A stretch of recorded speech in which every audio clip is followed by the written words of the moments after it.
Live everywhere. Daily Co's Radio on netrootsradio.com presents David Walton. Kagro in the Morning Show.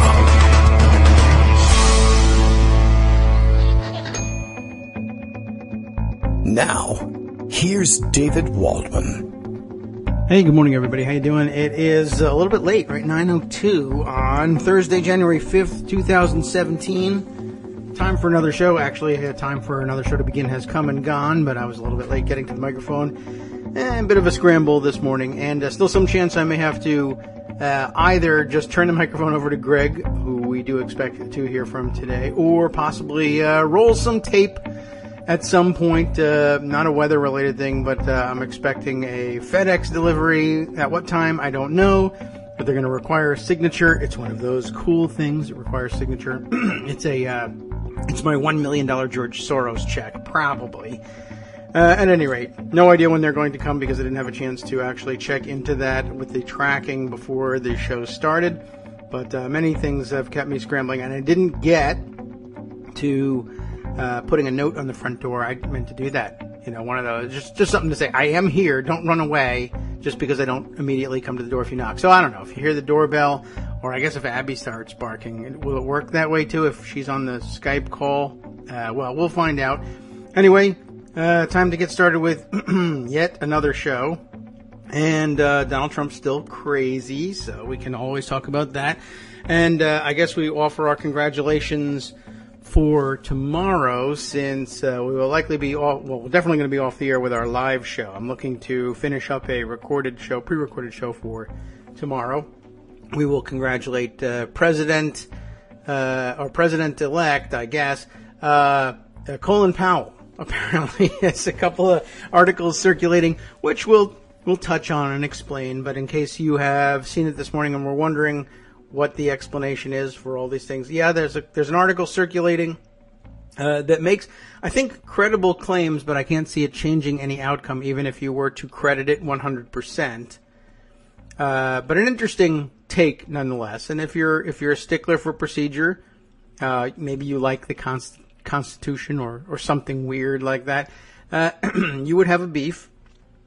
And the report alleges that some 50 or perhaps more presidential electors who cast their ballots in the Electoral College ought to have been, I guess, disqualified from service for various reasons. Long-ish story. Oh, it's a very long story.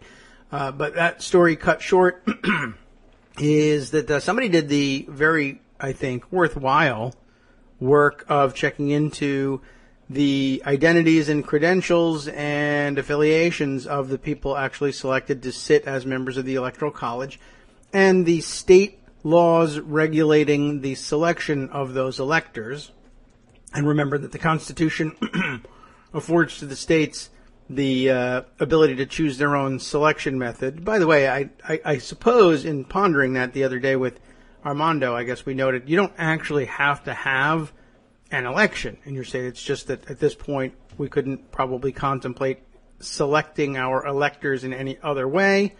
But at any rate, we give them considerable latitude in how they select their electors. Many states have laws paralleling the prohibition in the federal Constitution against dual office holding.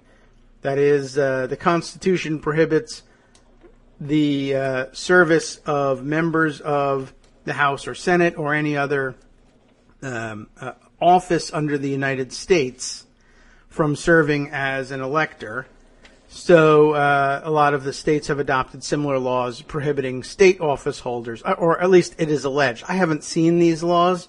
They're a part of the report, so I don't doubt that there could be such laws. But apparently one of the primary examples was Pam Bondi down in Florida, who of course served in the transition for Donald Trump's so-called administration. But that's not the problem. She is currently the Attorney General of Florida, and Florida is alleged to have one of these bans on dual office holding. And the being a federal elector is, in fact, federal office. Now, not everybody considers that to be the case, but it, A, ought to be the case, and actually, B, is the case. However, the only reason I don't think that this is a tremendous issue is a lot of this, well, I don't know. From state to state, it could be, but a lot of states we learned in the example of the faithless electors have provisions in place that simply didn't permit faithless electors to cast their vote. They were instead immediately replaced by people who would cast the vote that was expected of them based on the election results. I imagine a lot of states would have simply utilized the same mechanism, and had it been pointed out to them earlier, they would have replaced those electors, I suppose, with someone else who would simply cast their votes for Donald Trump. And then, of course, even if they didn't, and really, I mean, at some point you have to say, well, look, you had the opportunity to do that. You neglected it, and you got caught out on this thing because no one ever checks this stuff because it never becomes controversial. And so you've allegedly broken these state laws. What's our remedy? At best, I guess, you could, a conscientious Congress could vote to throw out that number of electoral votes and then declare that no one had reached a majority of 270 electoral votes, and then go through the process of selecting from among the top 3 electoral vote getters, at which point the Republican House would, in all likelihood, select Donald Trump, and the Senate, Mike Pence. I mean, I guess they would select Mike Pence. The option, of course, is out there for Colin Powell. I guess he was the 3rd highest electoral vote getter, according to a couple of these articles citing this study. I guess there's always the chance that they would come out with that, but I don't think so. I think everybody is going to get pretty much what they expect. But it was an interesting observation. And really, how hard is it to observe these rules? It really is rather ridiculous that you would, I don't know, take the chance even of selecting somebody that could be disqualified after, considering there's plenty of people that will do the job just as you require of them. There's no reason to reward dual office holders anyway, and not all states have that rule. There were a couple of others, and a few others disqualified for different reasons. But yeah, I wouldn't pin much in the way of hope to it. But it was very interesting to read nonetheless. And really, I mean, it ought to be a memo that goes out to states and say, just please do it right. I mean, they made such a stink about the possibility of the presidential oath of office having been possibly accidentally misstated in President Obama's second inauguration. They went ahead and did it again in private just to make sure it took, because as we know, taking the oath doesn't mean anything, as many people have argued. But they made sure to do it again just to be doubly sure with Obama. If you need to take care that the Constitution be faithfully executed, I don't think that's a really big imposition. But anyway, in practical terms, how they would solve this is, okay, fine, well, it all ends up electing Donald Trump anyway, so do you want to go through the circus, or do we just say, do better next time? It's sad that it's come to that, but there it is. Anyway, we can turn now to Greg Dworkin, who joins us. And I've talked right through Bill's morning tweet. I forgot to mention it. Daily Kos Radio is live now. You know that, though, right, Greg? I do. We're going to weigh the pros and cons of Trump's plan to replace the CIA with Trump vodka girls today. We can occupy our time with that. A good suggestion, Bill. Is that on your list, Greg? I knew there was a role for Linda McMahon somewhere. Okay, excellent. All right, well, she might not agree to the body paint. No, but she comes out of the management side of wrestling, and so understands totally what the whole vodka girl thing is. That's right. Although most of her not she herself, she'll 17. hire people to do it. Yes. But, she gets the concept here. Right. Trump didn't paint himself. He hired girls to do it. Well, of course, you have all those naked Trump statues that appeared everywhere. So we really don't know what's going on, do we? No. Time for an inquiry, and why President Obama hasn't responded. Time to stop things until we really know what's going on. There's two topics that I wanted to talk about today. One of them just in passing because it's an important set of hearings. And the other one may be a little bit more depth. The first one, of course, is Russian hacking. Yes. And so I guess there's going to be a foreign affairs, foreign relations, foreign policies, whatever they call it, committee in the Senate. With McCain is going to look at this a little bit here. And here's one story from the Times and 3 from the Post, which just gives you a flavor of how Washington is dealing with this.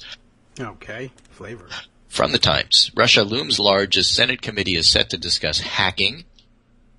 Senate Service Committee will convene on Thursday morning for a hearing on foreign cyber threats to the United States. Of course, one foreign entity is destined to loom largest, Russia. The hearing arrives at an explosive moment. Oh, my. President-elect Donald J. Trump, this thing reads like a bad novel, right? It was a dark and stormy night, and then in the morning, the Armed Services Committee met. The hearing arrives at an explosive moment. President-elect Donald J. Trump has continued to express doubts about Russia's interference in the presidential election, placing him at odds with the intelligence agencies he will soon command and with several leading members of his own party. Here's what to watch on Capitol Hill. Basically the whole thing and the key players, the intended audience.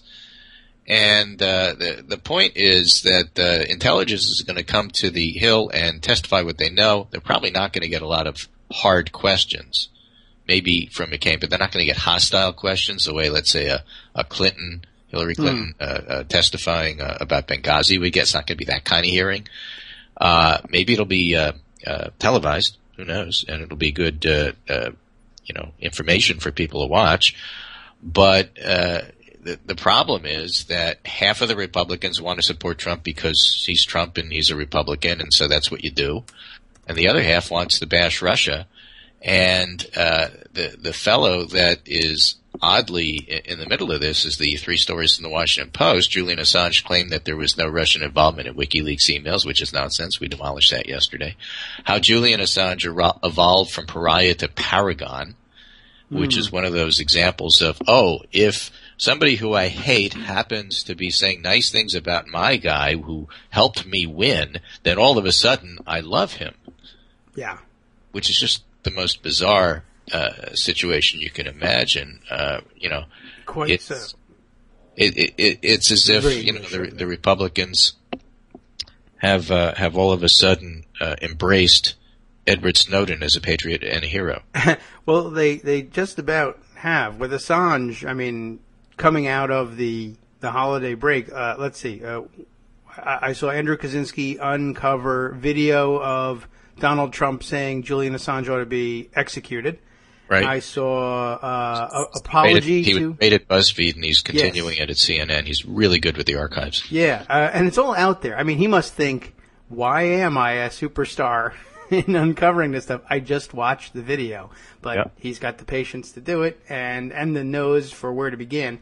Right. But also Sarah Palin, I guess, issued a Facebook, because everything's on Facebook, an apology to Julian Assange. I guess she also last week wanted to execute him, but this week wants to make him vice president. Yeah. Well, can't they do both? Can't they make him vice president and then execute him? Sure. Cover all your bases, I don't see why you wouldn't, as a matter of fact. Or maybe it's safer to execute him and then make him vice president. By the way, Assange, I noted in your the articles that you've brought for us, did he clarify at all? I recall that he said, well, his source wasn't the Russian government, and then he kind of hemmed and said it also, and it wasn't anybody involved with the Russian state. We can say, and we have said repeatedly, there's a quote from him, over the last 2 months, our source is not the Russian government, and it is not a state party. The state party or a state party? Okay. All right. Well, I mean, there's a lot that could be and still be Russian and still be connected to the government. But and then he went on with that stupid 14-year-old could have hacked Podesta thing, which we took care of yesterday. Right. And the kid has had his birthday since, so it's not even valid. Right. Anyway, so maybe those hearings will clarify that sort of thing. But the divisions in the Republican Party are going to persist. So, there's that. So there's the Russian side of things. The other thing that I think, of course, is going to be very large, looming large, is the whole Obamacare repeal and replace and what you do with it. For example, Jonathan Cohn points out on Twitter, both Rick Snyder and John Kasich are GOP governors from key Trump states that are lobbying to protect Medicaid expansion. And that, by the way, is part of Obamacare. And yes, I know that there's literally and symbolically, literally millions of people out there who don't know that. Who don't know that Connect is actually Obamacare because people have deliberately tried not to link them. Yeah. There are people who don't know that the Affordable Care Act is Obamacare. Or that the provisions that they like are Obamacare. Terrible messaging, bad choices made by Democrats. Nonetheless, they're going to find out. They're going to find out that all of a sudden, what they thought was horrible maybe isn't so horrible. Yeah. Or all of a sudden the things that they thought were untouchable are being touched. Right. Turns out that one company's managers think repeal would raise its healthcare costs by hundreds of millions of dollars. That's one of the Fortune 500 groups. Take a single benchmark. Look at this is in the Wall Street Journal. Look at families who receive insurance coverage through an employer between 2001 and 2008. Their average premium jumped up nearly 80%. That's before the Affordable Care Act. Wow. Average premium jumped nearly 80%. Under President Obama, the increase was 36%. Oh my God, it went up 36%. This is part of the frustration we have with this whole thing. Yes, but before it was up 80%. Healthcare is expensive. It's too expensive.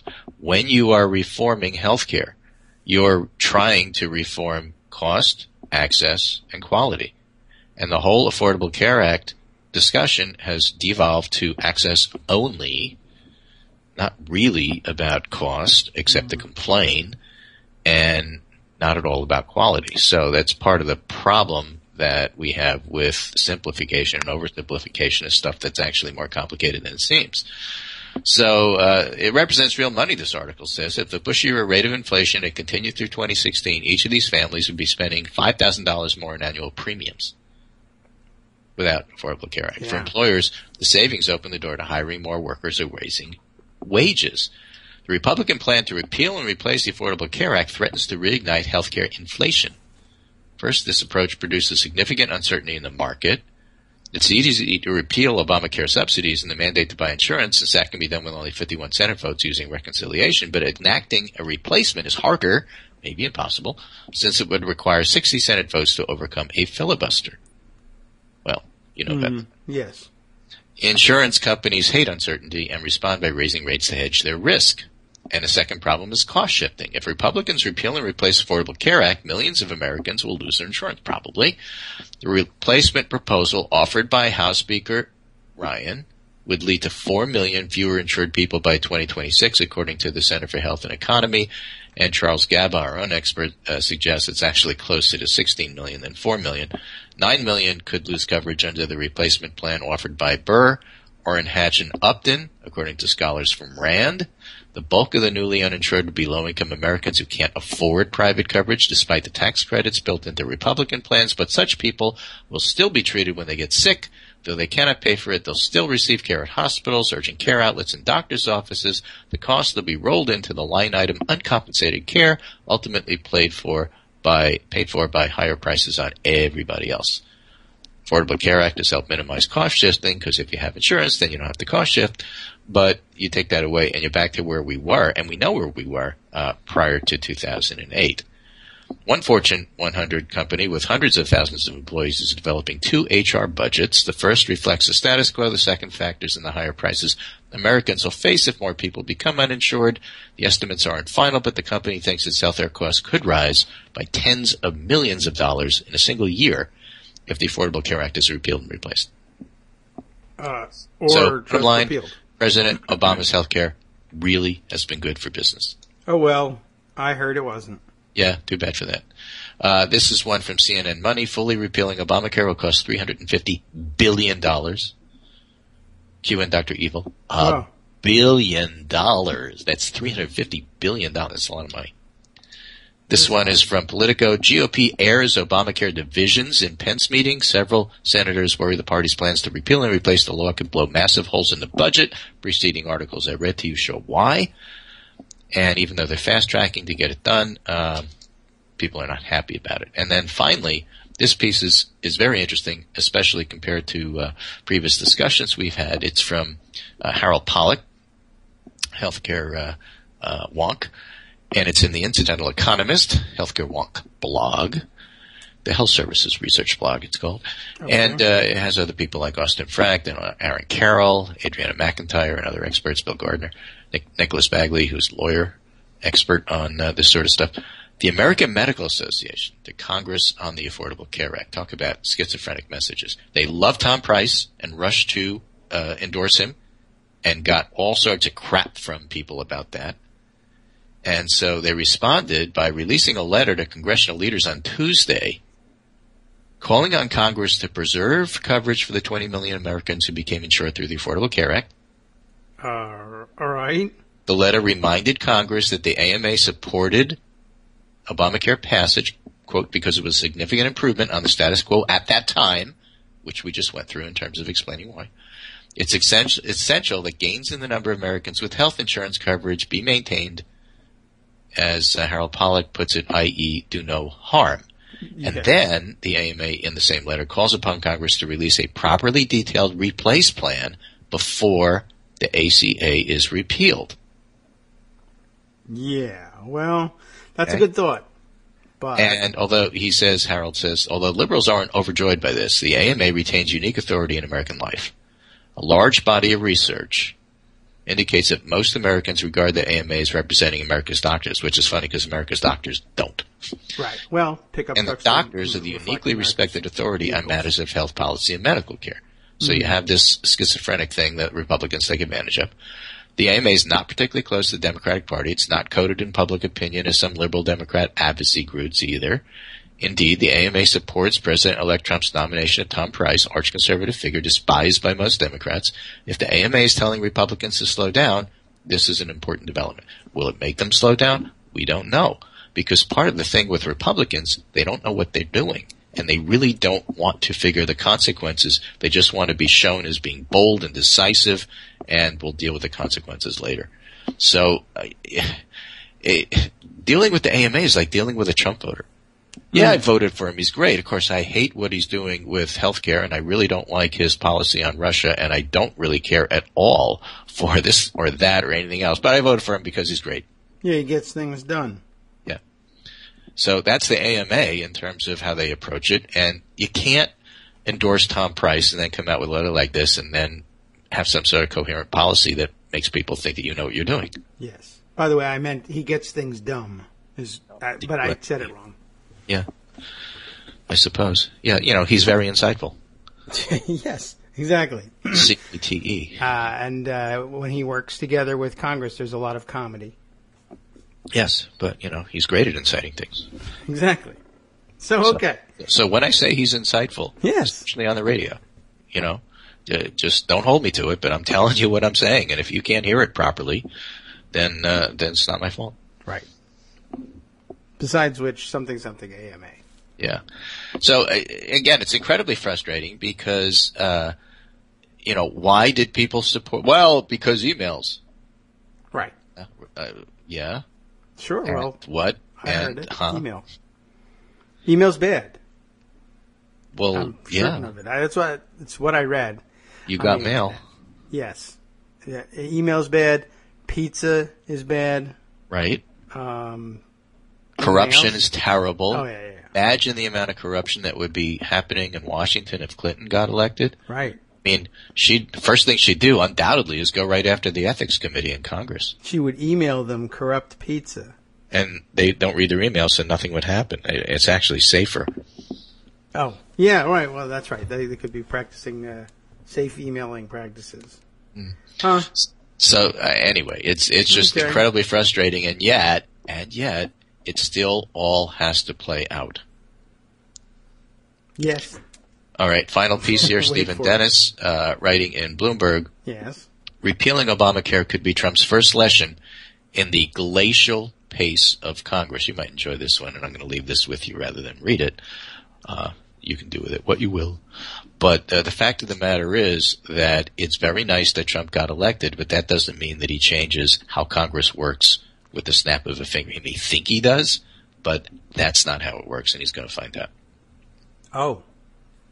For example, just reading the two subheaders here. The repeal bill may not be ready for Trump's signature in the first week. Didn't you say that yesterday on the show? I'm pretty sure you did. I was talking about the budget, but yeah, that also will not be ready. And Pence, well, remember we went through the stages of how Obamacare was going to happen, and we talked about a miracle occurs. Oh, yes. And you said, I don't see this being, I'm pretty sure you said, I don't think this is going to be ready in time for inauguration. I can't believe that it would be. I don't know when they think they're going to do that. I'm telling you, you're right. Stop arguing with me. So, no, you're not. The repeal bill may not be ready for Trump's signature in the first week. Pence and Obama meet lawmakers Wednesday to talk health care, and that was yesterday, and that's led to that whole discussion. So there you go. They're on schedule. The Republicans are still pretty split on this. So anyway, it's important to understand for us, and again, not you, because I think you get this better than anybody. But you can't just make the Congress do stuff because you told them to. That's not how Congress works. Typically, no. But they probably think they're no puppet. So that usually is an indication that they are. So I would imagine that they should be working. No puppet. You're the puppet. Yeah. Right. Well, that's true. You can't normally do that. Although I will say this Republican Congress, who knows? I mean, I don't think they're going to get their work done. That's a different subject. But these guys, I think you can probably push around if you're Trump. Yeah, but then they'll have to have some infrastructure bills. They'll have some other things that aren't going to be simple either. And we'll see what happens. On Wednesday morning, Trump warned Republicans about their tactics on health care.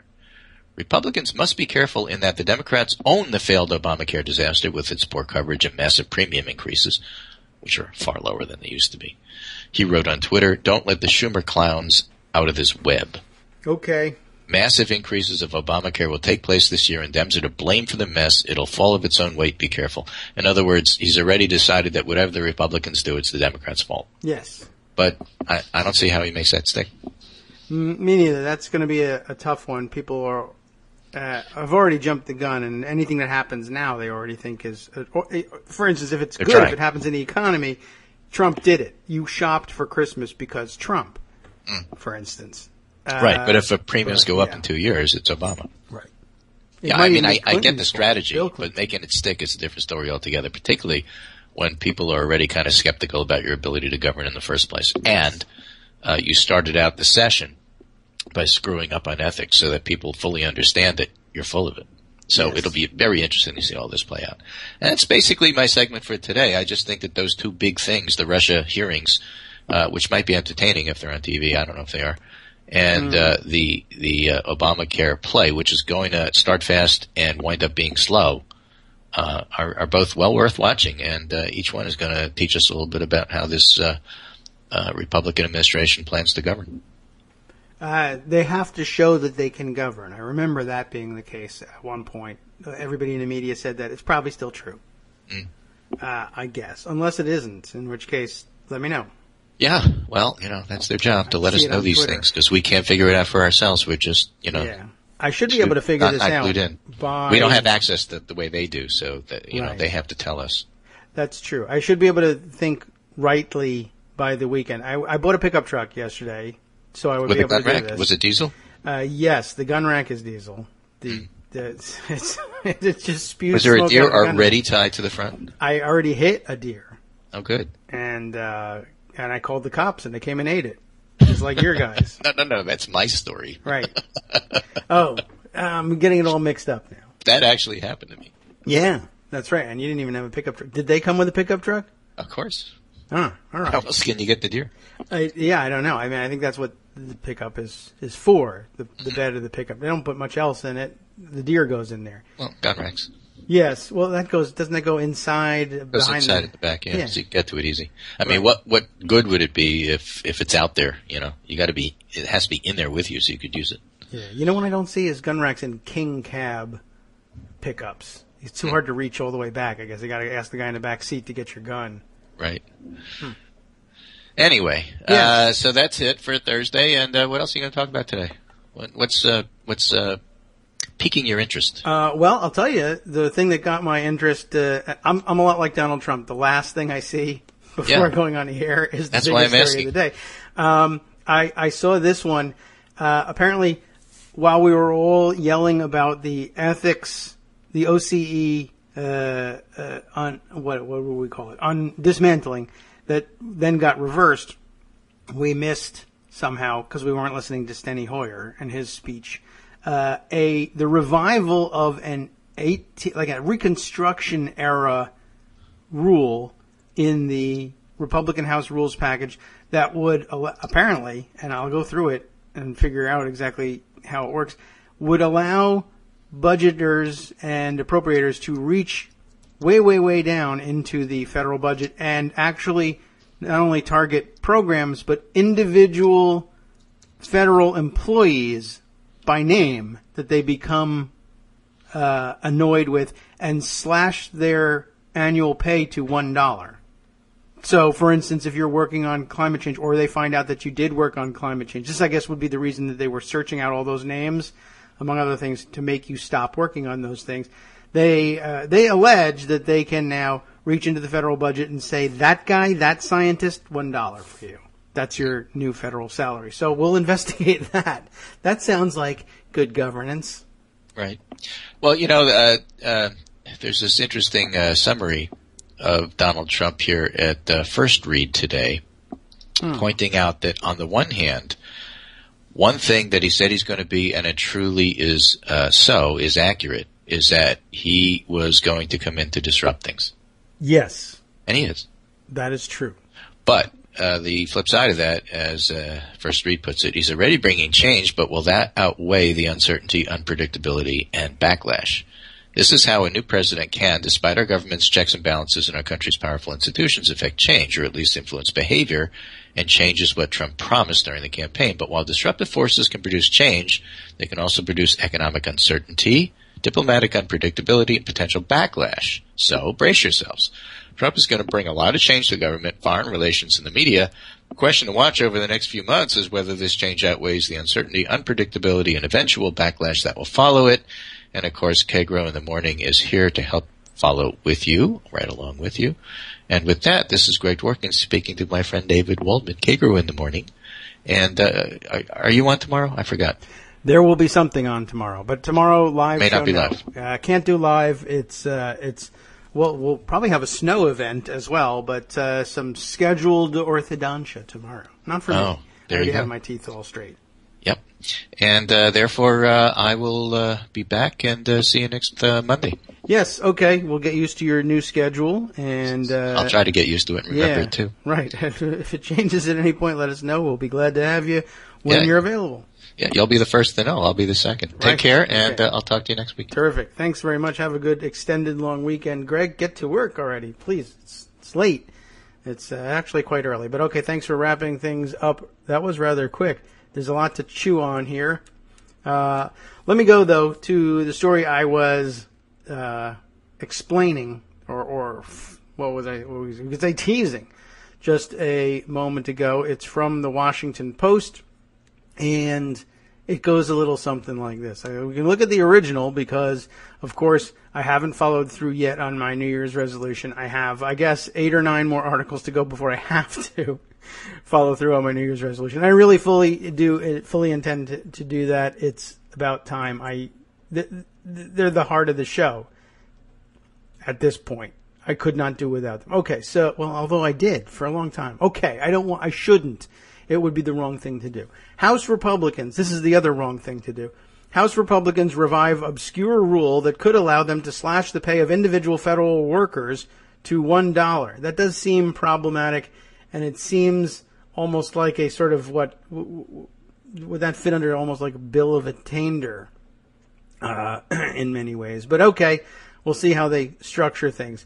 What is this thing? How does it work? By the way, interesting. It's entered under the heading or the section of the Washington Post of Virginia politics. That, I guess, largely because the bulk of the federal workforce in the Washington, D.C. area, well, they don't live just in Virginia, but I'm sure that maybe there's a Maryland politics section that has it too. But certainly D.C., Maryland, and Virginia obviously would hold the bulk of the D.C.-based federal workforce. They're dispersed all over. People drive in from all over the place, believe me. Eastern Panhandle of West Virginia, southern, south, central Pennsylvania. I mean, they come from all over. Delaware, if you're Joe Biden, right? Okay. So in the Virginia politics section is the report of this insanity. It is revived by, and therefore the article illustrated with a portrait of Representative Morgan Griffith, a Republican of Virginia, about whom I know nothing, despite living in Virginia. He is behind the revival of the Holman Rule, Holman, Holman Rule, that enables any lawmaker to propose an amendment, and that's all it is at this moment. I can propose an amendment. But in this atmosphere, I'd be worried about such amendments. Propose an amendment to slash the salary of an individual federal worker. The story reported by Jenna Portnoy and Lisa Rain, and I'm hoping Rain is how she pronounces R-E-I-N, but maybe not. House Republicans this week reinstated an arcane procedural rule, I've missed this one to date, that enables lawmakers to reach deep into the budget and slash the pay of an individual federal worker down to $1 so that they're not slaves, you see. It's not involuntary, uncompensated, involuntary servitude, and therefore supposedly still constitutional despite the Bill of Attainder prohibition. Okay, it's a move that threatens to upend the 130-year-old civil service. Well, upending is what Donald Trump is all about, so he may be very happy with that. The Holman Rule, and that's the sort of thing that he would really enjoy, I think, the power that he would really enjoy seeing exercised on his behalf, even though it's really a congressional power. But he'd be happy to sign that stuff, I would think. He's never been in a position to worry about whether or not having an annual salary is an issue for him. That is something I was just sort of thinking about that in the run-up to this story. It is rather unique, I think, among politicians generally, the presidents as well. There probably haven't been that many presidents in the modern era, well, I don't know, who literally never had any experience living like a normal life at any point. I mean, certainly, I guess George W. Bush, they're all from wealthy families. I mean, John F. Kennedy, if you want to throw a Democrat in there, came from extraordinarily wealthy families. But still, in all, they had some experience, I think, just with the idea, anyway, of getting up and going to work. The Kennedys probably getting up and going to work, or at least living in the real world. If you wanted to go somewhere, you pulled a car and drove there, or, you know, went to a store, you pulled out a wallet and paid for something, as opposed to Donald Trump, who I think literally had led his entire life. He had to get up and go to work for his dad, I guess. And I guess in that sense, not that much different from the Kennedys. But really, somebody who's never spent any time. As elitist as Republicans think Barack Obama is, that's an absurd comparison, of course. But only, 4 to 8 years before he was president, he was pretty much literally a nobody and was living a regular, even though he was a state senator, that's not a high profile, glamorous position. And I read, I think, over the holiday break, a story about how he was recounting his start in national Democratic politics, about how he was pretty much turned away from the 2000 Democratic National Convention. He was there, he had like a hall pass. He couldn't even get onto the floor. People weren't letting him into parties and places. Nobody had any idea who he was. So he was a complete outsider to the national scene at that point. But Donald Trump, you know, has lived his entire adult life in limousines, and I have too much cash to actually pay for things. So it's a different thing. What I'm saying is a president with zero experience as a normal American who's never gone to the store and bought anything, or gone to the store with the idea in mind of buying something and found it too expensive and simply had to turn around and either reconsider or make a budget or just say, I know I can't do that.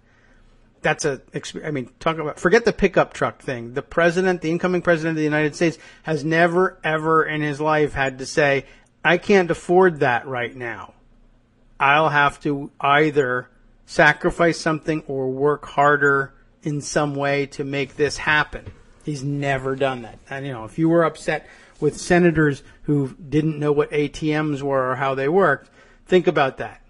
a president, in the midst of all this upheaval and white working class Americans demanding that they be paid attention to and be provided with decent, high paying jobs with good benefits that value their work. This is a guy who's never had any experience whatsoever with doing. The only experience he's had is in taking that away from people. And even then, in fake situations on television. Okay, anyway, moving on. The Holman Rule, named after an Indiana congressman who devised it in 1876, empowers any member of Congress to offer an amendment to an appropriations bill that targets a specific government employee or program. I wonder if it's ever really been done with a single employee before. I don't know what the history of this rule is. A majority of the House and Senate would still have to approve any such amendment, but opponents and supporters agree it puts agencies and the public on notice. That's a nice way of saying it. That their work is now vulnerable to the whims of elected officials. Yeah, and in this situation, I really wouldn't want to toss to the Trump Republicans in Congress the thrill of being able to target individual government employees. I don't know that they will have the research chops at this point, at this early stage, to target your average federal worker, though certainly if they get those lists when they come into office. And I certainly hope no member of the Obama administration is having anything to do with providing any of these lists that have been requested. You're under no obligation to give the transition team any lists. They're going to become the government soon enough. Let them do their own research. But I guess it would be a simple thing to look through there, although it's difficult to imagine them just simply saying everybody on this list gets $1. But that would certainly shake things up. But I guess you would see instead certain things like if she were still in government service, they would almost certainly hurry to the floor with a $1 for Sherry Sherrod sort of punishment, right? And I guess if I'm the scheming Republicans, well, you're going to run into some trouble with some of those things. I mean, like for instance, it would be, I think, unconstitutional to I took a look into this with the fine situation. I guess there's nothing necessarily strictly unconstitutional about cutting congressional pay. You can't increase congressional pay without an election intervening, but it doesn't say you can't decrease it, although there are certain jobs for which the emoluments are not supposed to be in jeopardy. But I mean, I guess, for instance, that they could come to the floor and say, all the justices of the Supreme Court appointed to the Supreme Court by Democratic presidents now get $1. I don't know. Why not? Maybe that's one of the emoluments that can't be targeted. I don't know. But certainly all their clerks, of course, could be. What if that'd be an interesting thing. All the Republicans get to keep clerks and pay them, but the ones appointed by Democrats don't have clerks. You're going to have to do your own clerking. I don't know. Is that not a shakeup? Would he not do that because he's such an honorable guy? Or any of the Republicans in the House or Senate for that matter? Okay. Well, we'll continue on with the article. Leave the speculation aside. It does remind us a majority of the House and Senate would still have to approve any such amendment, but I don't hold out a great deal of hope as that with that as a stopgap, or not stopgap, but a backstop, I should say, against insane behavior. I would expect you'd see that proposed pretty regularly as soon as everybody remembers that the power exists. Democrats and federal employee unions say the provision, which one called the Armageddon Rule, could prove disastrous to the federal workforce when combined with President-elect Donald Trump's criticism of the Washington bureaucracy, his call for a freeze on government hiring, and his nomination of secretaries who seem to be at odds with the mission of the agencies they will lead. This is part of a very chilling theme that federal workers are seeing right now, said Maureen Gilman, legislative director for the National Treasury Employees Union, which represents 150,000 federal employees. The rule is particularly troubling to Virginia and Maryland lawmakers and the district's non-voting delegate, who represent large numbers of federal workers in the nation's capital region. The Holman provision was approved Tuesday as part of the larger rules package, but received little attention amid the chaos of Republicans' failed effort to decimate the House Ethics Office on the first day of the new Congress. Republican leaders say the rule increases accountability in government and downplayed concerns, some within their own party, that it will usher in sweeping changes to the appropriations process. That's their real concern. Well, it'll change the appropriations process. That makes it difficult for me. No worry about, there will be people who will be unfairly targeted, possibly, almost and certainly for political reasons, who will have performed work for the federal government and will instead be of an annual salary will be handed $1 for it. How nice. As a concession to Republicans opposed to the rule, leaders designed it to expire in 1 year unless lawmakers vote to keep it in place. Okay. House Majority Leader Kevin McCarthy said, insofar as voters elected Trump in hopes of fundamentally changing the way government works, the Holman Rule gives Congress a chance to do just that. It's true, it does change the way government works. Now, instead of being compensated for your work on behalf of the government, you will not. What a great change. This is a big rule change inside there. Interesting. That allows people to get at places they hadn't before. He, that's Kevin McCarthy, told reporters this week. Asked which agencies would be targeted, he said that all agencies should be held accountable and tested in a manner, and this is an avenue to allow them to do it. He's very well spoken, isn't he? That's what it actually says. All agencies should be held accountable and tested in a manner. In a manner what? In a manner befitting something? No, in a manner. And this is an avenue to allow them to do it. And he didn't even say they should be tested in a manor. We're all going to take them to mansions and test them there. Manors. No. It's going to be tested in a manner. That makes no sense. Okay. The rule was the first thing House Minority Whip Steny Hoyer, Democrat of Maryland, of course, railed against on Tuesday in a floor speech objecting to an overarching rules package which includes the Holman provision. Republicans have consistently made our hardworking federal employees scapegoats, in my opinion, for lack of performance of the federal government itself. And this rule change will allow them to make short-sighted and ideologically driven changes to our civil service. The rule changes the process of passing spending bills by allowing any rank-and-file House member to propose an amendment that would cut a specific federal program or the jobs of federal employees, specific federal employees, by slashing their salaries or eliminating their jobs altogether. Before the rule change, an agency's budget could be cut broadly, but a specific program, employee, or groups of employees could not be targeted because of civil service protections. Republicans and Trump advisors have been quietly drawing up plans since the election to erode some of the job protections and benefits that federal workers have received for a generation, starting with a hiring freeze Trump has pledged to put in place in his first 100 days in office. An end to automatic raises, a green light to fire poor performers, less generous pensions, and a ban on union business on the government's dime. These changes are all on the table now under a unified Republican rule in Washington.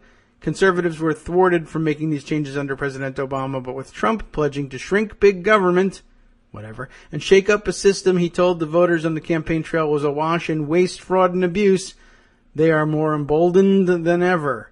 Federal unions and their advocates in Congress, and even the Republican behind the rule himself, scrambled Wednesday to understand how the rule would work. Now, any backbencher can make an amendment to hear his voice heard on a particular program or group of employees, said Max Stier, President and Chief Executive of the nonprofit Partnership for Public Service, which advocates for the federal workforce. We'll see how it's used, if it's used. I would suggest also you'll probably see things go this way. Local congressmen approached by constituents who say, I have a problem with the Bureau of Land Management and the way they keep asking me for grazing fees, for instance. I use federal land to graze my cattle, but I don't really think I should have to pay for it because, after all, this land is your land. This land is my land from California to the New York Islands. And if my cows want to eat that grass, there ought not to be anything the federal government has to say about it. And local congressmen can come and say, yes, the BLM agents at this office that asked you to pay your grazing fees, their jobs are eliminated, and we'll pay them $1 for last year. And who's going to oppose it? I don't know. Well, who among the majority, anyway. Jeffrey Neal, returning to our article here. I'm sorry. In light, I should say, we missed this part. In light of recent inquiries by the Trump transition team for a list of Energy Department scientists who have worked on climate change, advocates for federal workers say they worry that bureaucrats could be targeted for political reasons. We also had requests from the State Department, right, for people who worked on gender equality issues internationally. And there was another one, too. And it now slips my mind, but another agency that was asked for the names of workers who had participated in some program unpopular with the Trump camp. I'm sorry, I've forgotten it already. It's working, this flooding the zone thing. Jeffrey Neal, former personnel chief at the Department of Homeland Security and now a senior vice president for ICF International, said the rule creates a lot of opportunity for mischief because lawmakers could act to reduce the salary or eliminate the job of government officials they don't like. For example, the House could have voted to drastically reduce the salary of Lois Lerner, the senior executive at the center of the IRS scandal that gave extra scrutiny to conservative groups, which they didn't, seeking tax-exempt status. Lawmakers could, in theory, even vote to roll back the 1.6% pay raise President Obama gave federal employees starting January 1st. He said that'll be hugely popular. Early in its history, the rule was used to eliminate patronage jobs, particularly customs agents, in the late 19th century before the federal workforce shifted to a non-political civil service. The rule was dropped in 1983, believe it or not, when then-Speaker Tip O'Neill objected to spending cuts devised by Republicans and conservative Democrats. The revival of the Holman Rule was the brainchild of Representative Morgan Griffith, who is intent on increasing the powers of individual members of Congress to reassign workers as policy demands.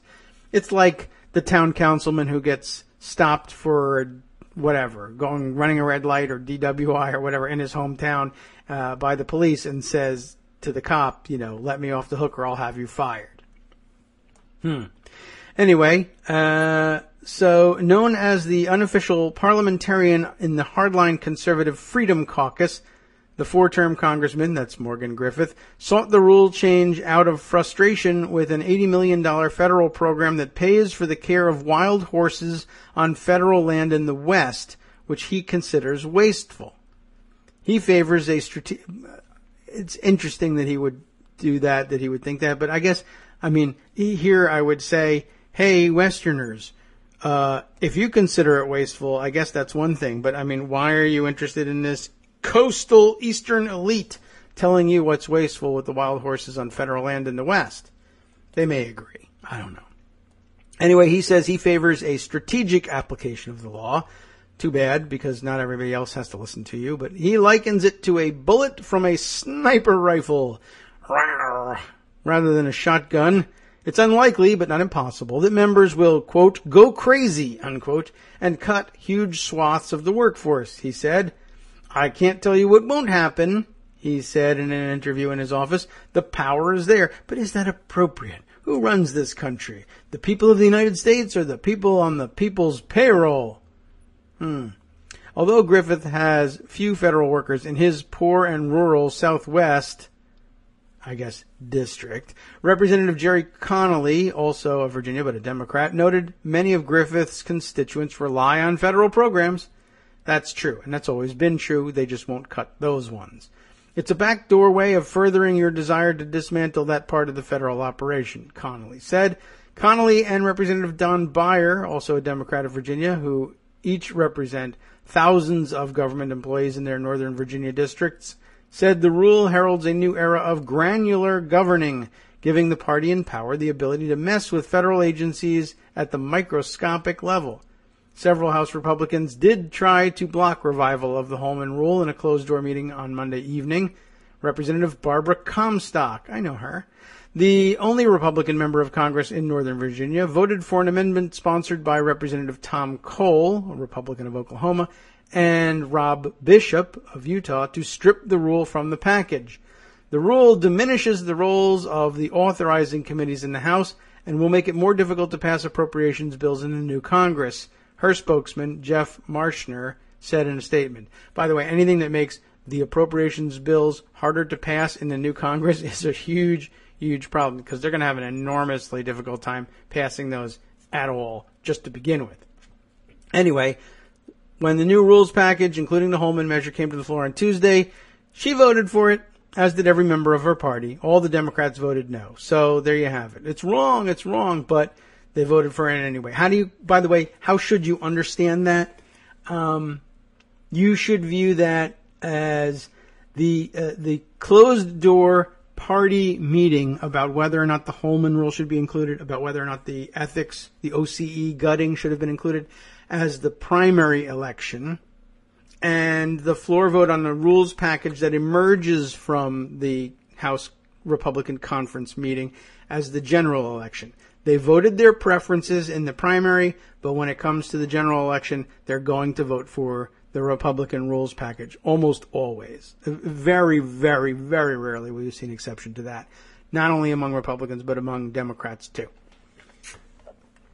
Okay. So that's a hell of a thing. I would say you absolutely positively will see abuse of that rule. No doubt about it. So keep an eye open on it, and you can say you heard it here first. You only heard it here because, of course, the Washington Post heard it first, but they wrote it, and you didn't hear that. You heard me. So you're technically still correct in saying you heard it here on Daily Coast Radio first. Okay. Other issues swirling today. I did mention to you the alternate article about alleging that at least 50 Trump electors were illegitimately seated as Electoral College members. I do want to reiterate that I do think that it's actually problematic. It won't change the outcome, and that's sort of the mechanism that they'll use to sweep this under the rug. But I think somebody ought to say something to the presidential campaign operations and the state party operations. At least, really, honestly, there's lots of people who would like to be electors. It's not a big deal. Make sure that you're in compliance with state law. It's very little to ask. And then it doesn't lead to complications like this one where people are already upset and on edge. Okay. So anyway, that's there for your perusal. It was also written up in Raw Story referencing the alternate article about it. So depending on whether you want the long story or short one, you can choose as between those two citations. All right. Other interesting things that require discussion. Let's see. There are so many directions we can go with this one. How about if we go this way? I mentioned to you the other day that David Dayen had a piece, this one published, as I recall, in The Intercept.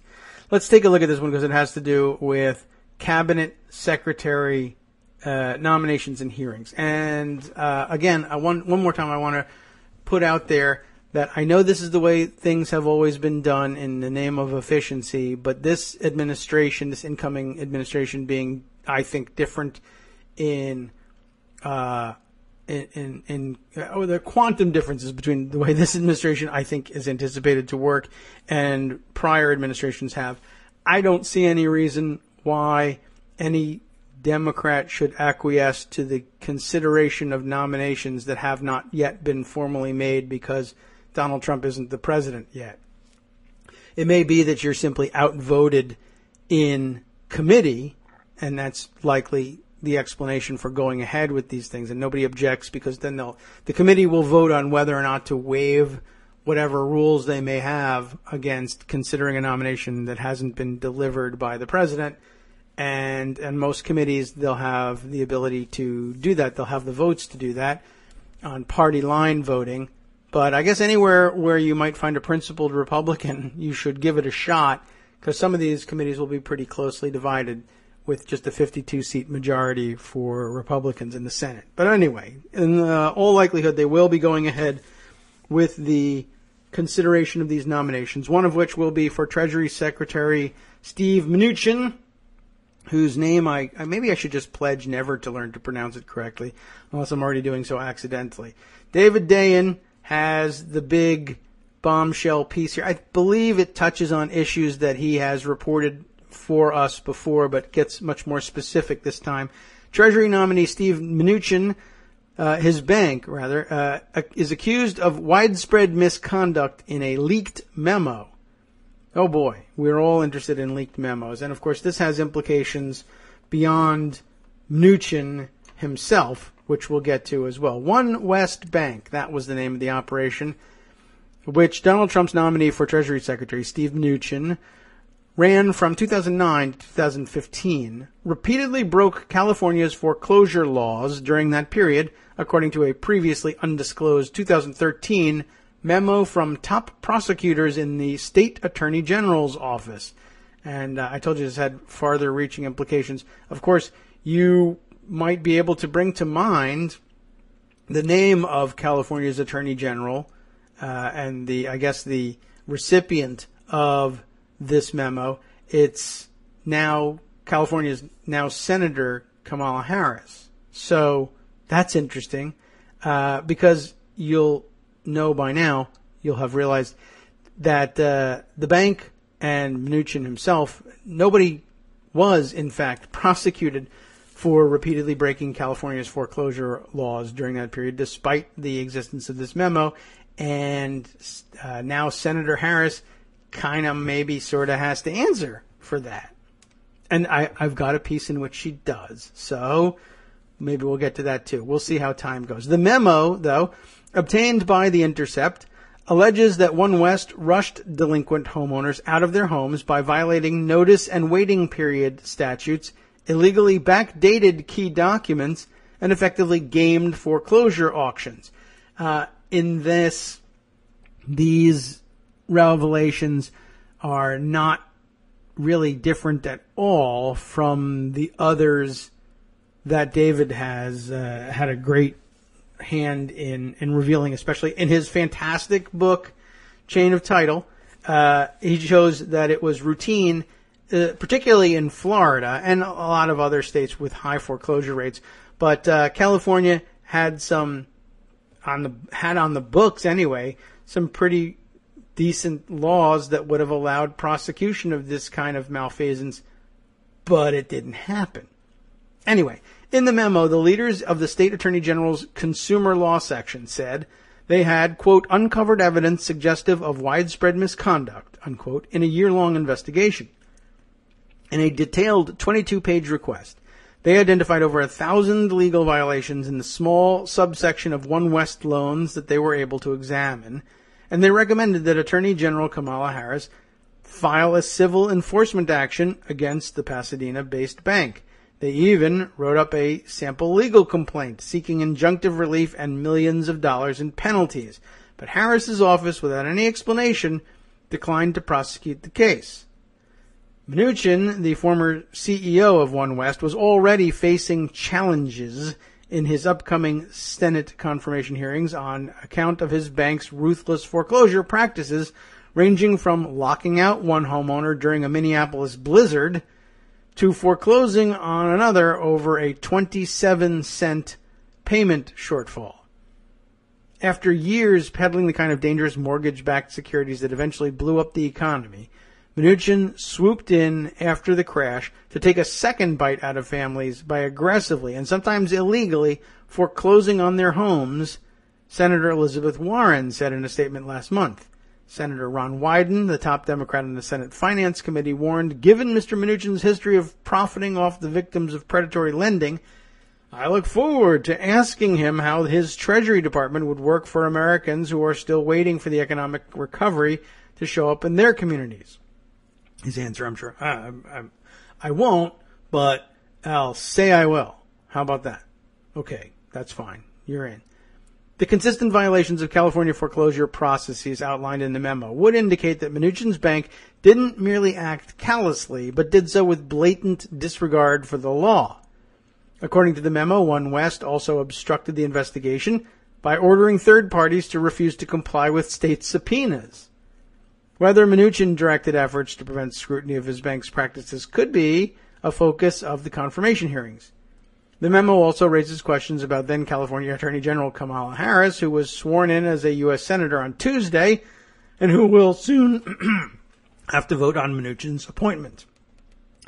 Why did her office close the case, deciding not to, quote, conduct a full investigation of a national bank's misconduct and provide a public accounting of what happened, unquote, as her own investigators had urged? State and federal law enforcement have been severely criticized for failing to hold accountable those responsible for the financial crisis and its aftermath. The One West case provides another example, and this time the failure to prosecute could help the nation's next Treasury Secretary get confirmed. I'm sure at the time nobody had any inkling that the guy was ever going to be named Treasury Secretary by anyone, but still, that's the reason you take care of these things when and where you find them. It's going to be super uncomfortable and unfortunate for Senator Harris, I think. And rightly so, I think. Right? Well, until we hear our explanation anyway. To understand the importance of these revelations, one needs to know a bit about California's non-judicial foreclosure process. And there's a link here, and you should go and read the background on this. If a homeowner misses mortgage payments and no resolution can be worked out, the lender files a notice of default starting a 90-day clock where the homeowner can either repay the debt or face a sale of their property. Actually sounds pretty open and fair, right? In the original deed of trust that establishes the mortgage, the lender designates a third-party trustee to handle the sale process in case of foreclosure. Lenders can change trustees at any time, memorializing this with a substitution of trustee document. That's SOT, substitution of trustee. After the 90 days expire, if the homeowner is still in default, the trustee can record a notice of sale, setting a date for the auction at least 21 days thereafter. The winner of the auction gets the home and can proceed to evict the homeowner. I think 90 days is a little short, but at least it's clear, and I like the third-party option, and I like the fact that there's a approximately 3-month, 90-day window for the homeowner to make good. I think when it's a primary home, it should probably be 180 days, but, the legislators love banks, so it's not. Because no judge oversees this process, adherence to the rules is paramount, David reminds us, and I think that's quite so. Compliance with the law gives us confidence in the outcome, said Catherine Porter, a law professor at the University of California, Irvine, and an expert on foreclosures. The whole scheme is a gift from the legislature to the mortgage industry. If the state is giving the industry benefits to take shortcuts, it's reasonable to expect the industry to comply strictly with that process. And according to the state investigation, One West wasn't following the rules. One West already had a history of using false documents in foreclosures, which, by the way, I think there has to be enormous penalties for falsification of documents. Not only before the courts, but even in these non-judicial procedures. If you can't trust the documents, you can't trust anything. I mean, without being able to trust in the validity of documents, and the money system collapses. I mean, that's all there is to it. Why there's this tolerance for the forging of documents? That should be like, no, I'm sorry, you lost your charter. You can't do business in this state. Boom, you're liquidated. It should be the death penalty, a corporate death penalty for falsification of documents like this. If you're going to come to the courts, or I guess in a state like California where it's non-judicial, but if you're going to represent to the government that everything's on the up and up, so that we will allow you this shortcut process, if we find out that things aren't on the up and up, it shouldn't just be, well, okay, no more shortcuts for you. It should be, that's that. You're liquidated. It should be, or something damn close to it. Certainly disgorgement of any profits that came from that particular instance. It should invalidate the whole foreclosure process. But of course it doesn't, because again, like I said, legislators love banks for whatever reason, because they got all the money. That's why. One West already had a history of using false documents. A July 2009 deposition of Vice President Erica Johnson Seck revealed that she robo-signed 6,000 foreclosure-related papers per week. This is a familiar story because we've read a lot of David's articles before. 6,000 foreclosure-related papers a week, spending just 30 seconds on each sworn affidavit that attested to the veracity of all relevant information in the case. Johnson Sec even admitted to not reading the documents before signing them. One West entered into a consent order in April 2011 with the now defunct Federal Office of Thrift Supervision over related failures in the foreclosure process. Knowing that One West foreclosed on thousands of California homeowners, the Consumer Law Section decided to investigate in 2012. Because of federal preemption rules, state prosecutors cannot subpoena national banks for information about their core functions prior to filing a lawsuit. But the California Attorney General's office was nevertheless able to review over 204,000 publicly available foreclosure documents filed with county recording offices throughout the state, along with other documents purchased from a website called Foreclosure Radar, now called Property Radar, that tracks foreclosure activity. Working through the county records, the attorneys immediately uncovered a startling finding: 86 One West documents changing the designation of third-party trustees, those are the SOTs we talk about, bore a date prior to March 19, 2009, the date One West opened for business. Some dated back to 2008.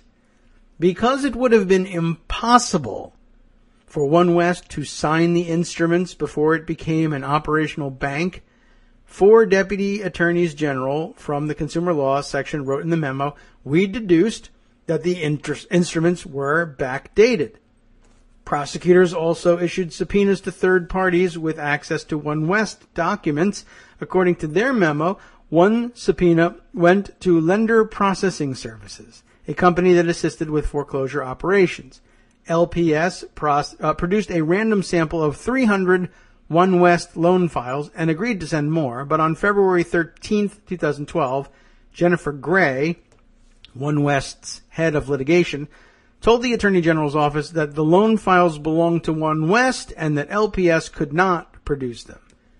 The Consumer Law Section feared One West would sue them to stop the investigation, as they did in January 2010, when a lawsuit shut down an inquiry into One West's reverse mortgage subsidiary, Financial Freedom. So prosecutors only got the 300 LPS files. Mnuchin spokesperson Tara Bradshaw said that state attorneys general have no jurisdiction to investigate federally chartered banks like One West. When One West pointed out to the California Attorney General's office, to the California AG's office, they withdrew their subpoena. Brian Brooks, the lead lawyer on that 2010 One West lawsuit, eventually became One West's vice chairman. The relatively few additional files prosecutors were able to obtain revealed more evidence of backdating. The Consumer Law Section reviewed 913 documents from Quality Loan Service Corporation, a trustee that worked with One West. 909 of the 913 were backdated. The LPS files included backdated documents as well. Investigators determined this because the document metadata showing the dates of execution showed later dates than the ones stamped on the documents themselves. Oops, electronic signatures. Investigators surmised that One West listed trustees on notices of default before formally executing the SOTs, then backdated the SOTs to make it look like those trustees were already in place at the time the notice of default was issued. Had One West put the correct date on the SOTs, they would have had to file new notices of default, restarting the 90-day clock and delaying the foreclosure. That's consistent with the pattern of creating whatever documents that appear necessary at the time that they're created to grease the wheels of the foreclosure machine, said Mark Zanides, a former federal prosecutor who had represented homeowners in California. The memo also alleges that One West occasionally acted as the loan owner on these SOTs when it was merely the servicer, and therefore did not have the authority to execute the documents. Other SOTs were recorded in county offices without being signed or without being dated. Trustees acting on One West's behalf also did not honor the 90-day waiting period in dozens of instances, issuing the notice of sale prior to the deadline. In other cases, SOTs were never mailed to homeowners, notifying them of the identity of new trustees with the power to sell their homes. And I guess if you can't believe that this would happen or be allowed, that people would essentially get away with it. You'd find out these things, and they'd be known to the state attorneys general. In the book, we learned about courts in Florida becoming aware of this and just saying, well, yeah, it's the entire foundation of the system, but because it is the entire foundation of the system, there would be just so much chaos if we threw all of this out. We're just going to say, why don't we all just assume that all the documents are what they say they are and go forward with the foreclosure process as everybody expected it to go at the beginning. And then nobody's disappointed in all this. It's an amazing approach to things, but I guess if you can see, even if you don't agree with it, if you can note that, okay, well, this does happen. There are people who are charged with the faithful execution of the law who, despite that, still accept, well, it's less disruptive to simply say, okay, you didn't follow any of the rules, and the rules are the basis of the system, but look, people who missed a mortgage payment should probably be expecting to get foreclosed on, so let's just proceed as though that were all done properly. So kind of a weird parallel, but I was thinking about it in the context of what we started the show with. Well, nobody followed the rules that are outlined in the federal and state constitutions or state statutes about who can and can't be a member of the Federal Electoral College. But it's just too much upheaval to think about, and it's probably going to end up being Trump anyway, so why don't we just forget that there were rules and that nobody followed them? This kind of thing does happen. It shouldn't, but it does. Finally, investigators found irregularities with foreclosure sales. At auction, bidders must typically pay the full amount by cash or cashier's check, but the present beneficiary, that is the current owner of the mortgage, can make a credit bid at the beginning of the auction if they want to keep the property themselves. These credit bids, usually for the amount due on the loan, typically stop other bidders who would never be able to profit from a resale if they paid full price for a foreclosed home. Credit bids generally have the effect of deterring or entirely chilling a competitive bidding process, said Catherine Porter. There's a bit more to it, but you know what? I'm going to take a break and interrupt for just a second because Josie Duffy is giving us a call, and I want to bring her in. Good morning, Josie. How are you? Good. How are you? Well, I'm okay. I'm still here, and so are you. I was just sort of shocking myself and everybody else reading the latest from David Dayen about foreclosure fraud, which I'm sure occasionally rings alarm bells for you too. Yeah. What's the latest? Well, I guess I'll look it up. Sure. Yeah. You can do that, but let's see. He's got a piece up at The Intercept. The same story as usual. Mortgage servicers backdating documents, forging documents, right. Not giving proper notice of home sales, etc. This time, California, though, as opposed to most of his story was Florida-based, at least from his books, and we've heard about it in a couple of other states as well. The new wrinkle in this one being that the bank behind these allegations is One West, which was Steve Mnuchin's operation, and of course he slated to be Treasury Secretary for Donald Trump.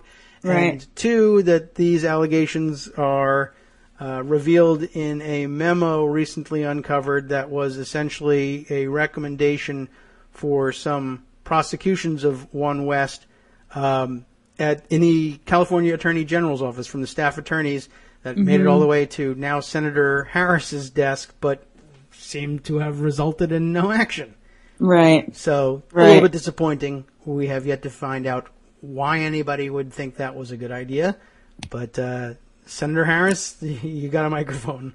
We'll wait. Anyway. We'll see what happens. Yeah, I mean, it's a long. It comes in a long kind of trajectory of prosecutors not only prosecuting too much of the wrong thing, but not enough of the right thing. Yeah. And, it seems like every time there's an example of that, it has to do with big business or big banks, profiting. It's rare that prosecutors don't prosecute, but when they don't, and I don't necessarily mean, the senator's office, but just as a general statement, when they don't, it tends to be situations where someone was making a lot of money. Yeah, and I think that's obviously true, and I think it's where the truth rings from when we talk about banks or any other entity of any kind being too big to prosecute, too big to jail, as they say, right. or too big to fail for that matter. Even when it's not a matter of prosecution, they have failed and they ought by right to collapse, but somehow the cost of allowing that to happen is viewed as too overwhelming, and so we do extraordinary things to avoid it. Right. But not what I brought you here for, but certainly I thought it would be a topic of interest to you. Yeah, absolutely. There's so much terrible stuff happening all at once. Yeah. It's hard to know where to focus. Yes. So I was just thinking about things we could talk about today. Yes. And one of them wasn't actually on my plan, but what you just said made me think about it. Okay. Which is that, I've talked a little bit about Anita Alvarez, who I consider to be first DAs in the country, and she was defeated in Chicago in March in the primary. Kim Foxx won the general election in November, and it's probably the most, like anything would have been better than Anita Alvarez, but Kim Foxx happens to be very progressive, great at her job. She's been a prosecutor for a long time on and off, and also from the neighborhoods in Chicago that are seeing the most violence right now. She has a little bit of, she understands what it's like to live there. She gets it. Okay. One of the things that she has on her list to do, and I would implore that everybody listening or who's interested in this stuff think about asking your prosecutor to do it also, is that she is promising that her office will prosecute business owners for wage theft. It's very rare that I'm ever going to say that I'd like to see more prosecution of anything, seeing as how I don't tend to think that the criminal justice system is a solution to many of the problems that are the reasons that people commit crimes. But wage theft is an interesting one because at my old job I did a little bit of work around wage theft, and it's very common, and it's very common for employers that employ undocumented immigrants. You can say, I'm going to pay you $2 an hour, take it or leave it, but if you report me, I'll report you. And people are stuck, basically. Yes. And this, not only does this just drive the wages down for everybody, because, it sets kind of a lower bottom line, but it also,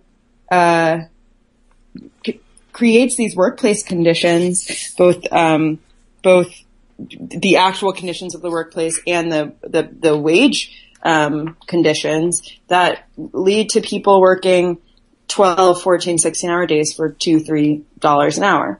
Yeah. Normally, in most places, from what I understand, obviously there are a gazillion jurisdictions in America, a gazillion counties. 3,600 actually, but I don't happen to know the rules in every single one of those. But in the ones I do know the rules, usually if you're caught committing wage theft, you maybe lose your license, you maybe face some monetary sanctions, but I've very rarely seen it prosecuted in criminal court. Mm-hmm. On the other hand, what I have seen prosecuted in criminal court, and what gets prosecuted very often in places like Phoenix, under Joe Arpaio, and which actually was the subject of a federal lawsuit within the last year or so, is workplace raids, where the Sheriff Joe would go into a workplace and he would, check everybody's ID.